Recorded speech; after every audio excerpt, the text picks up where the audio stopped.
Look around you. How much plastic do you see?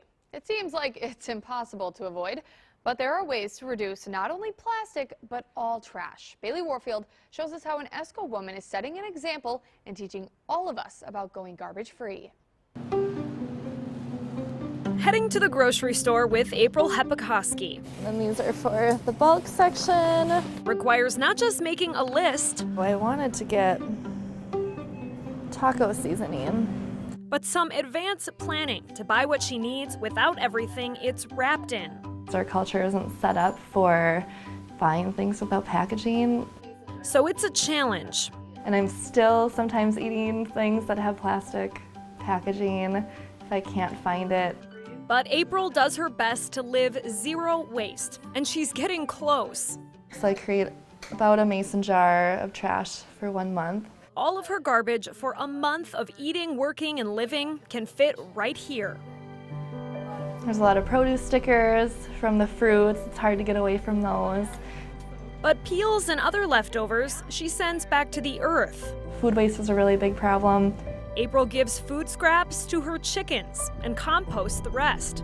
She started on the zero waste journey about 5 years ago after being diagnosed with endometriosis and a small intestinal condition. That just kind of opened my eyes to how the environment and what's in our food and pesticides and plastics affect our health.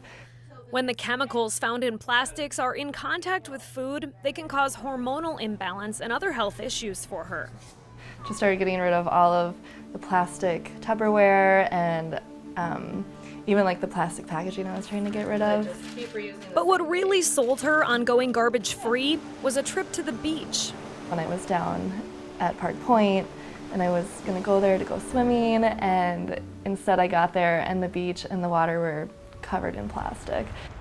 That sealed the deal. April refused to add to the plethora of plastic. She decided if she was going to go all in, she wanted others around her for encouragement.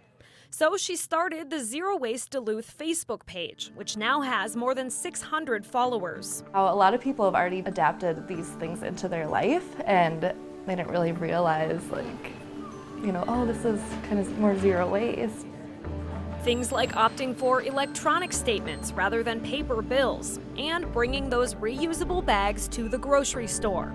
In the produce section, instead of grabbing that plastic bag for fruits and veggies, April puts hers in cloth. So yeah, you could either go with this, which is plastic with plastic, or you can bring your own and just reuse it over and over. She likes shopping at Whole Foods because you can buy things from their bulk supply.